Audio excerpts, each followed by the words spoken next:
Ну, хозяйка. Він про внуків, про правнуків дивіться йому. Тоді там Розин, правнук полягает, молодикентка. молоденька. Вот это молодая прабабушка у нас теперь. Там Розин, як это? Вот все стесняются. Видимо, правильно. Жінки, коли б Димеда, да.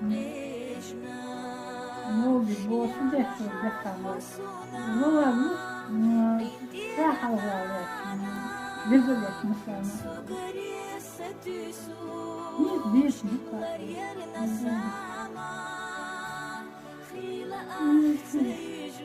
Дідик, не оплаканати.